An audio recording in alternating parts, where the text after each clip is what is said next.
그런 의미에서 한번 손을 흔들면서 사랑합니다, 근데 너무 방정 맞네. 예, 사랑합니다, 축복합니다 인사합시다. 어때, 좀 웃으니까 기분 좋으시죠? 예, 지금 기분 좀 나으셨어요? 꼭 싸우시고 오신 분들 같아가지고 제가 얼굴 좀 풀어드리냐고 그랬습니다. 이제 꼭 제가 이제 설교를 하면서 느끼는 게, 이렇게 또 설교하기 전에 재밌는 이야기, 얼음 깨기라고 하죠. 예, 재밌는 이야기도 하고 또 이렇게 말씀을 들어가면 좋은데, 제 개인적인 생각에는 시간이 정말 아까운 시간들을 하나님의 말씀을 더 전해주는 것이 더 좋겠다라고 생각이 돼서 본문의 말씀으로 그대로 들어가려고 합니다. 오늘 본문의 배경의 말씀에 앞서서, 자, 예수님께서는 드디어 제자들에게 여러 차례를 통해서 당신이 대제사장과 서기관들과 백성들의 미움을 받아서 이제 죽음을 맞이하게 될 것이다라고 하는 죽음을 얘기합니다. 예견을 합니다. 그리고 죽은 다음에 다시 부활하게 될 것이다라는까지도 한 예수님께서는 수차례에 걸쳐서 예수님의 제자들에게 알렸어요. 그리고 때가 찬 경륜에 따라서 예수님은 드디어 바로 12 제자 중에서 가룟 유다에 의해서 예수님은 팔려나가죠. 배신에 의해서. 그리고 이제 예수님은 여러 차례 체포를 당하면서 이제 드디어 가야바 법정에 이제 끌려가게 됩니다. 이 가야바 법정에 이제 끌려간 가운데 있었을 때에, 그때 모든 대제사장인가 서기관들이 예수를 처단하기 위해서 온갖 방법을 다 동원을 했어요. 그래서 요번에 가야바 법정에 이제 들어갔을 때도 이제 이 대제사장과 서기관들과 바리새인들과 그 주변의 종교 지도자들이 예수님을 죽일 증거, 거짓 증거를 찾으려고 수없이 시도를 했다라고 하는 겁니다. 그렇지만 아무리 신문을 해도 예수님에 대해서 예수님이 질문을 하고, 예수님의 네가 유대인의 왕이냐, 네가 하나님의 아들이냐 뭐 등등 여러 가지 질문을 했는데도 불구하고 거짓 증거를 찾아낼 수가 없었던 거죠. 왜 그러냐면 예수님은 죄인으로 죽으시면, 죄인으로 만약에 거짓 증거에 의해서 죄인으로 죽으시면 우리 인류를 향한 구원의 바로 섭리가 이루어질 수 없는 거기 때문에, 예수님 완전한 의인이지만은 의인으로서 흠없는 양으로 십자가의 대속에 흘려 죽으셔야만이 바로 인류를 구원의 완성이 이루어지게 되기 때문에, 아무리 그들이 예수님의 거짓 증거를 찾으려도 못 찾으니까 이제는 증인들이 나선 거예요. 증인들이 내가 증인하겠습니다. 예수님이 이런 죄를 졌다라고 하는 여러 가지 파다한 소문의 귀로 들었던 그 소리들을 예수님의 증인자들이 많이 등장이 되죠. 저 예수는 저런 사람이다, 예수가 이런 말을 했다라고 이 증인자들이 많이 드는데, 증인이 다 거짓 증인들이에요. 그래서 거짓 증거를 찾아도 거짓 증거를 찾아낼 수 없고, 거짓 증인들이 많이 등장이 돼서 예수님은 이렇고 이런 사람이다라고 하는데도 결국 법적으로 법의 논리에 맞지 않는, 결국 흠을 찾을 수가 없는 이런 상황 가운데 있다가, 결국 예수님은 그래서 결국 뭡니까? 답을 얻지 못한 제사장과 서기관들은 화를 못 이기니까 뺨을 때리고 침을 뱉고, 네가 유대인의 왕이냐 하면서 조롱을 하면서 예수님을 향해서 엄청나게 폭력을 가하는 그런 모습들로 이루어지게 되죠. 자, 이런 가운데 있었을 때 예수님의 12명의 제자들 중에서 수제자라고 하는 누가 있어요? 베드로가 있어요.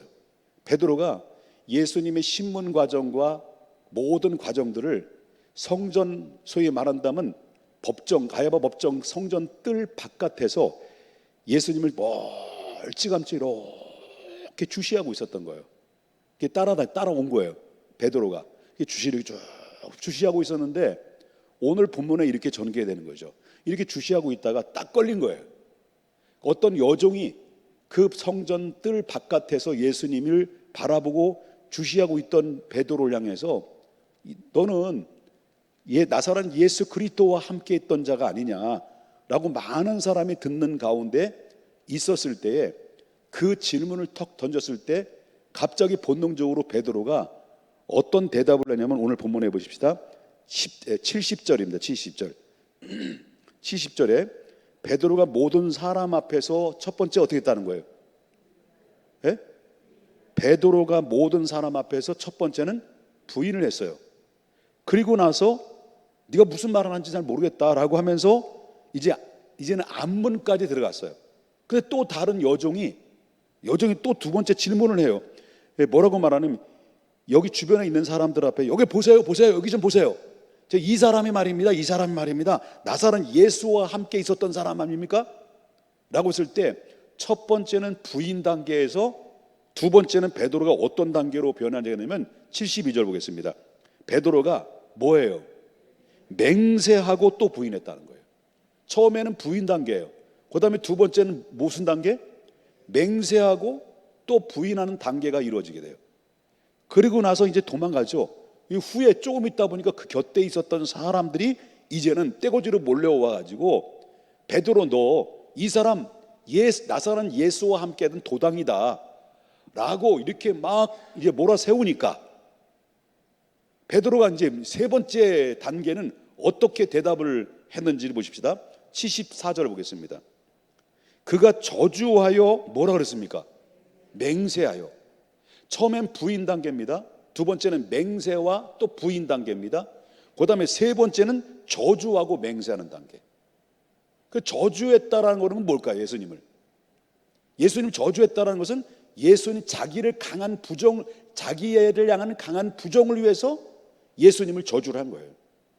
저주를 해서 저 분을 뭐 이런 차원이 아니죠.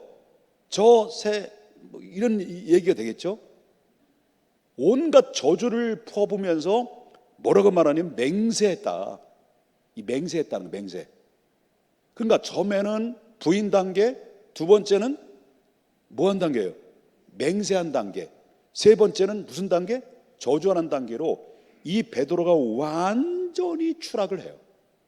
그렇게도 예수님을 따랐던 예수님을 자랑하고 자부심과 긍지를 가지고 3년 동안 예수님과 동고동락했던 베드로가 한순간에 무너지는 베드로의 모습을 우리는 엿볼 수가 있다라고 하는 거죠.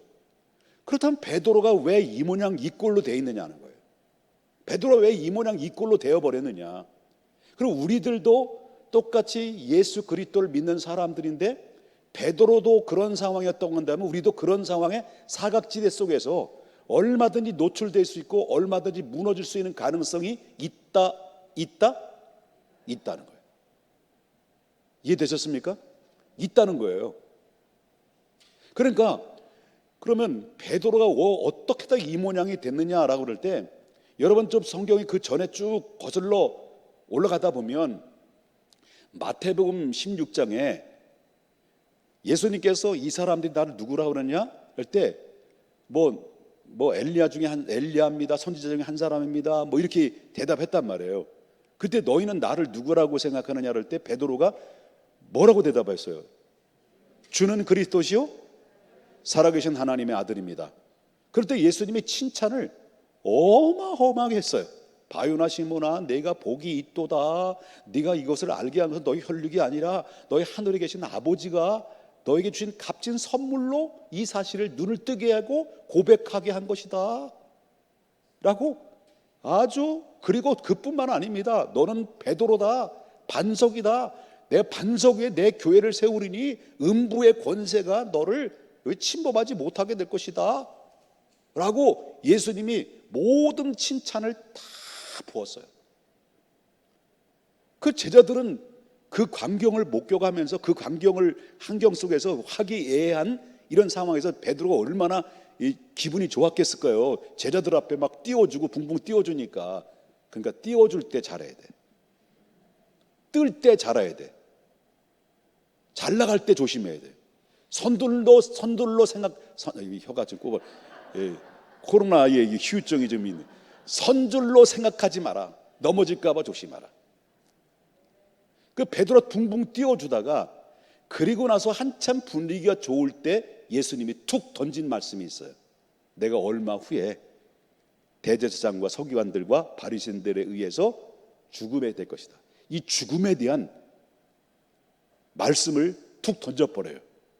그러니까 주는 그리스도시요 살아계신 하나님의 아들입니다라고 이렇게 고백을 하고 난 다음에 그때 마태복음 16장 22절부터 23절인가요?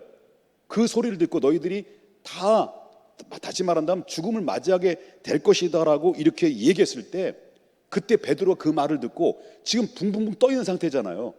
그죠? 그럼 흥분이 된 상태 속에서 그 말을 딱 들으니까 예수님을 붙드는 거예요. 붙들고 항변했다는 건 뭐예요? 못하게 강력하게 막았다는 거예요. 뭘로? 몸으로.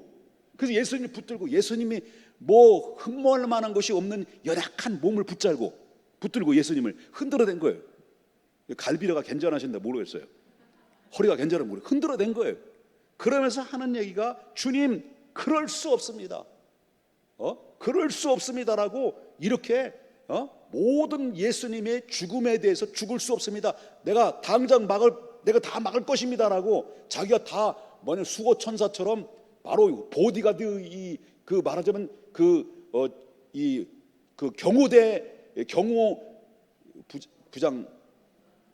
경호위원 높은 사람 뭐예요? 그것처럼 어깨에 훅가시를 주며 금방 이제 붕붕 뜬 데다가 어깨에 훅가시 누가 그럴 수 있습니까? 아무도 예수님 건들 수 없습니다. 이렇다고로 이렇게 요따구로 예수님 앞에 항변했다라는 거예요. 그러니까 마태복음 16장 23절에 예수님이 뭐라고 해요? 사탄아 물러가라. 이런 사탄아 물러가라 하면서 예수님께서 딱 두 마디를 던져요. 내가 하나님의 일을 생각하지 아니하고 도리어 무슨 생각한다는 거예요? 사람의 일을 생각한다. 그러면 그 예수님이 하시고자 하는 하나님의 생각과 사람의 생각이 뭘까? 하나님의 생각은 어떤 생각이에요? 하나님의 독생자를 이 땅에 보내신 이유도 우리를 위하고 인류를 위한 것이었어요. 이건 이미 오래전부터 하나님의 계획 속에 두신 거고 그 계획 아래서 철저하게 구약의 수없는 선지자들을 보내서 그 예수가 오실 것이다. 인류를 구원하실 거다. 세상죄를 지고 하는 하나님의 어린 양이 올 거다. 그를 통해서 도소장에 끌려가는 어린 양처럼 말없이 끌려가서 십자가의 대속에 흘리시고 그 대신 우리의 모든 인류의 죄가 속량받을 것이다. 이 사실을 수없는 구약의 선지자들을 보내서 그 이야기를 하고 드디어 그 아들 되신 예수님이 이 땅에 오셔서 공생애를 다 마지막 닦음무리를 하고 예수님은 이제 죽음을 준비하기 위해서 모든 것이 다 완벽한 세팅이 된 상태 속에서 이게 전부 다 누구 계획 속에서 이루어진 거예요? 누구 생각 속에서 이루어졌던 사건들이에요? 하나님의 생각에서 이루어진 사건들이에요. 근데 베드로가 지가 죽은 주는 그리스도시요 하나님의 아들입니다 와가지고 바요나 시몬아 네가 복이 있도다. 음부의 권세가 너 침범하지 못하게 될 것이다. 네가 하늘을 열면 하늘이 열릴 것이고 네가 땅에 매면 다 맬 것이고 또 내가 교회를 세우리 이렇게 막 띄워주니까 그럴 수 없습니다. 주님 못 죽어요 항변했다는 거예요. 근데 이 베드로가 그 항변을 했는데 그뿐만 안 했어요. 그뿐만 할 때 자 마태복음 26장에 오늘 본문에 이제 들어가게 되면 26장에 들어가서 31절 쭉 이렇게 보게 되면 예수님께서 뭐라고 말하냐면 또 얘기를 해요. 내가 너희들이 다 나를 버리고 흩어지게 될 것이다라는 예수님이 예견해 제자들에게. 그러면서 내가 목자를 치리니 양떼를 흩으리라고 하는 구약의 말씀대로 그대로 이루어지게 될 것이다라는 예수님의 말씀을 제자들에게 또 얘기를 해요. 그러니까 베드로가 모든 사람들은 주를 버릴지라도 나는 주를 버리지 않겠습니다라고 또 대답을 해요. 대답했단 말이에요. 그러니까 한마디로 말한다면 주님 못 죽습니다. 모든 사람이 다 주를 버릴지라도 나는 절대로 주님을 부인하지 않겠습니다. 버리지 않겠습니다라고 이렇게 호언장담을 했을 때 그때 예수님이 너와 오늘 밤 내가 닭 울기 전에 3번 부인하게 될 것이다. 베드로 예언해요. 자, 그러면 제가 질문을 드릴게요. 베드로가 이런 상태 속에 있다가 예수님이 체포당했어. 베드로는 따라가 주님의 죽음이 나의 죽음이고 다른 사람은 다 주를 버릴지라도 난 주를 버리지 않고 부인하지 않겠습니다. 끝까지 주님과 따라가겠습니다로 호언장담했던 자가 지금 오늘 추락했어요, 안 했어요? 추락했어요, 했어요? 했죠? 설교 딴 생각하고 있는 거 아니죠? 이해되셨죠? 추락했어요, 안 했어요? 추락했어요.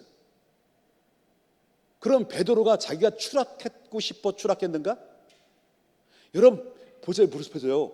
주는 그리스도시요 살아계신 질문입니다. 살아계신 하나님의 아들입니다라고 고백한 그 고백이 진실일까요? 거짓일까요? 베드로가 진실이었을까요? 거짓이었을까요? 진실이었어요. 정말 예수님을 너무너무 사랑해서 너무너무 보호해주고 싶어서 예수님 항변해서 못 죽습니다 라고 했던 것이 철딱서는 없지만 예수님을 사랑의 마음이 있었기 때문에 그런 고백을 했을까요? 했어요.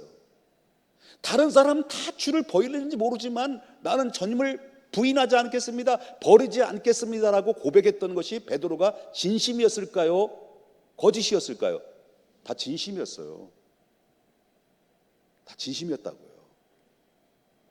그러니까 베드로는 그가 고백하는 모든 것들이 정말 베드로는 예수님을 사랑했고 예수님과 함께 하려고 했고 예수님과 함께 죽으려고 했을 만큼 그는 결단과 결심과 고백을 했으면서도 그 했었던 그 고백이 가식이나 외식이나 형식이 아니라 베드로는 진심이었다라고 하는 거예요.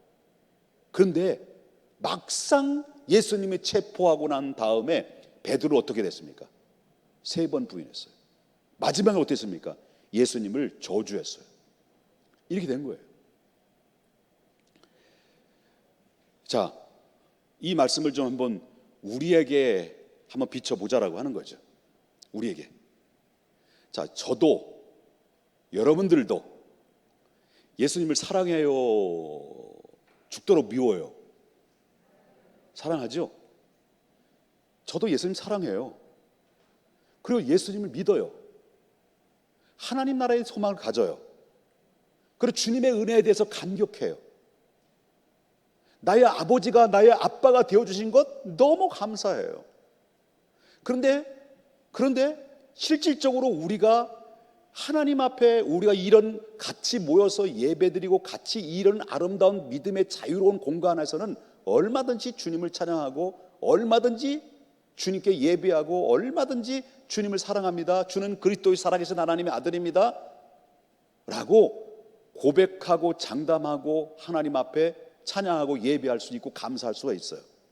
그런데 우리가 모여지는 이 환경 속과 여러분이 이 교회 밖에 나간 세상이라고 하는 세상은, 또 다른 세상은 너무 달라도 너무 달라요. 우리가 기다리고 우리가 환경 속에 들어가는, 우리 삶의 영역 속에 들어가는 삶을 살아가면 우리의 영적인 세계와 세상이라는 세계가 갭이 너무 많아요. 마치 구렁이 끼어 있는 것처럼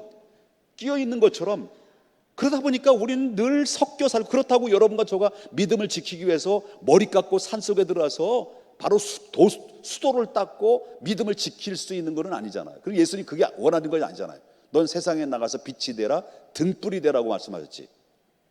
그럼 우리가 삶의 영역 속에 들어가게 되면 정말 우리가 내가 그리스도인이요, 나는 장로님이요, 나는 목사요, 나는 집사요라고 당당하게 밝힐 수 있을 만큼 책임 있는 삶을 내가 살아가고 있느냐라고 하는 질문이죠. 베드로는 그게 자신이 없었던 거예요. 베드로는 예수님의 제자였습니다. 마음은 예수님을 사랑했습니다. 그러나 막상 현실에 부닥쳐 보니까 내가 믿고 내가 주님을 바라보고 고백했던 이 고백이 처참하게 무너지는 상황을 베드로는 경험을 한 거예요. 그리고 나서 닭이 울 때 그는 예수님의 말씀이 내가 오늘 닭이 울기 전에 3번 부인하게 될 것이다라는 그 말씀이 생각이 나가지고 자기가 행한 짓에 대해서 너무너무 가슴이 아프고 후회가 돼서 바깥을 나가서 통곡의 눈물을 흘렸던 것처럼 우리 또한 늘 우리가 마음은 주님을 사랑하고 하나님 나라의 백성으로 살고 싶었는데 삶에 우리가 세상이라는 삶 속에서 거기에 들어가서 너무나도 환경과 상황이 달라진 이 상황 속에서 내가 믿음을 고수하고 나는 장로님이요, 나는 권사님이요, 나는 집사님이요, 나는 목사요 라고 이렇게 당당하게 밝히면서 내 믿음의 사람이라고 하는 삶의 산 증인으로서 우리가 살아가고 있다고 한다면 괜찮은데, 그렇지 못하다 보니까 늘 넘어지고 자신이 없고 숨어서 교회 신앙생활하고 자기 신분을 숨기고 그렇게 하다 보니까 적당히 타협하고 적당히 내가 원하는, 내가 필요한 주님이 필요한 내가 아니라 내가 필요한 주님으로서 어느 순간에 이렇게 전락하고 말아 있는 나의 초라한 모습은 아닌지를 한번 진단해 볼 필요성이 있다는 거죠. 저도 목사라는 게 하도 부끄러워가지고, 예? 정말입니다. 요즘 목사라고 하면 누가 좋아하겠어요? 목사 그러면 맞아, 그냥 눈을 부라리고 막 째려보는 것 같고요. 하도 실추된 목회자의 명예가 바닥에 내동댕이 쳐버리다 보니까요, 내가 목사요라고 당당하게 밝히지 못하고 내가 부끄럽게 지금까지 몇 년 동안 살아왔는가라는 생각을 들더라고요.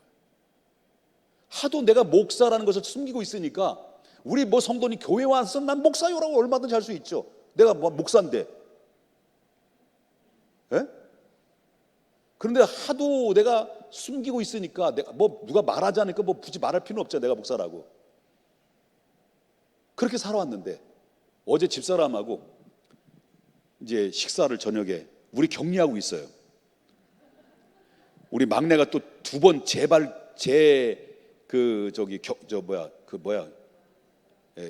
감염돼 가지고 지금 우리 막내는 우리 집에 31평짜리 집에서 혼자 호리호식하고 우린 쫓겨나 가지고 지금 4층에서 일주일 내내 지금 버티고 있어요. 저녁을 먹고 한 바퀴 빙 돌면서 저 다사람 교회로 이렇게 쭉 가다가 다사람께 문구가 있더라고요. 아니, 안 써 있던 문구가 있어요. 선교는 그다음에 JMS 이게 모집이 한참 이렇게 보고 내려가는데, 내려가다가 이제 우리 이제 딸내미 그라존가 아직 그렇춘가 하여튼 거기 이제 가다가 한 10m 정도 가니까 어떤 중년 부인이 너를 가만히 쳐다보면서 혹시 목사님 아니세요? 그러더라고요. 들켰어. 집사람, 사모님 아니세요? 그래서 들켰어요. 그래서 아니 어떻게 하셨어요? 아니 두 분이 걸어오실 때 얼굴 딱 보니까 분위기가 목사님 같은 느낌이 들어서 그랬어요. 혹시 교회 다니세요? 예, 동모산교회라고 거기 다니신다라고 하더라고요. 그래서 이게 알아보시더라고요. 그 목사님이세요? 라고 나는 아무 말도 안 했어.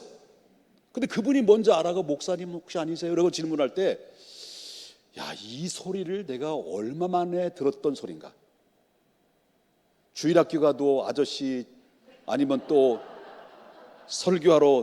주일학교 설교하러 들어가 강단에 서니까 주원이 할아버지 이런 소리밖에 못 들었던 내가. 이런 내가 이게 몇 년 만에 들었던 소린가. 그래서 목사님이세요라는 소리가 한편으로는 내가 이렇게 저분이 나를 목사 같다라고 이렇게 인식될 수 있는 거에 대해서 감사하기도 하지만, 또 다른 한편으로 볼 때는 내가 여태까지 목사라고 하는 신분에 대해서 책임 있는 삶을 과연 살아왔는지를 한번 좀 돌아볼 수 있는, 상황에 따라서 목사도 되고 상황에 따라서 아저씨도 될 수 있고 상황에 따라서 주원이 할아버지도 될 수 있는, 세상 속에 들어가면 얼마든지 내가 변신돼 버리는, 얼마든지 내가 어떤 둔갑이 돼 버리는 이런 모습들은 아닌가. 베드로의 실패된 모습은 베드로 저 나쁜 사람 어떻게 예수님을 저주할 수 있어? 이렇게 욕만 할 것이 아니라 베드로의 모습은 꼭 우리의 모습은 아닌가. 한번 좀 돌아볼 필요성이 있지 않겠는가 생각이 드는 거죠. 우리는 예수 믿는 사람들이에요. 우리가 예수님을 사랑하는 사람, 이거 거듭 다 사랑하잖아요, 그죠? 근데 실질적으로 삶의 영역 속에 들어가게 되면 우리가 고백한 만큼, 주님을 사랑한 만큼 내가 증명 있는 삶, 책임 있는 삶으로 내가 신분에 나는 이런 사람입니다, 나는 교회 다니는 사람이다라고 자신 있게 내 자신을, 신분을 밝힐 수 있는 그러한 모습들이 필요한데, 나는 저 모릅니다, 나 교회 안 다녀요 라고 하지 않지만은 그런 행동으로 보여주는 것이 아니냐. 내가 교회 안 다니는 사람이다, 교회 다니는 것을 모른 척하고 이렇게 은폐시키면서, 그렇지만 그러나 우리가 가장 가능성이 있다고 하는 것은 바로 뭐냐면, 그러놓고도 우리의 양심은 베드로의 양심 있잖아요. 그러놓고도 우리는 후회하잖아요. 그죠?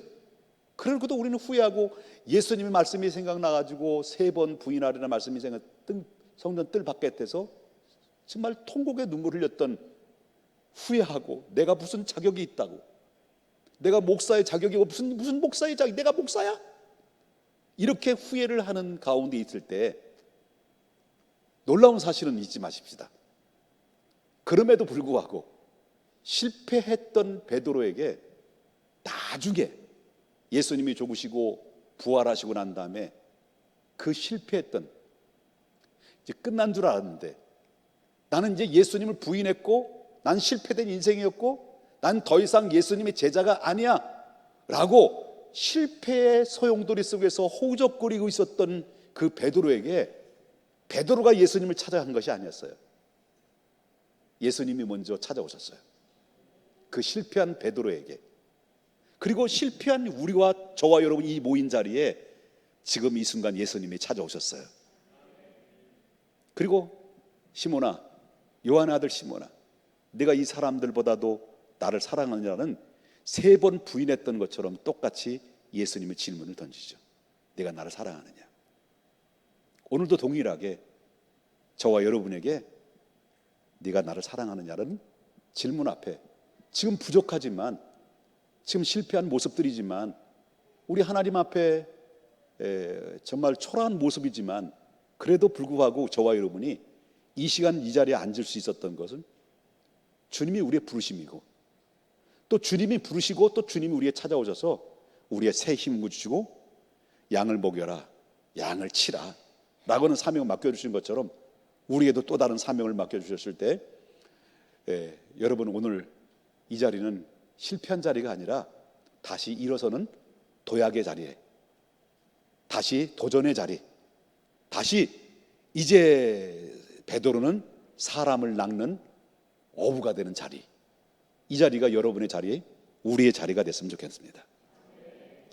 주님은 실패했다 할지라도 의인은 7번 넘어져도 8번째는 다시 이렇게 세우시는 주님, 지금도 크고 부드러운 손으로 여러분의 손을 이 순간 내밀어 주실 때, 여러분은 우리의 작은 손, 부끄러운 손이지만 이 밤에 저와 여러분이 기도하는 순간순간마다 그 크고 부드러운 손을 내미시는 그 주님의 손을 쏙 잡아주시기 바랍니다.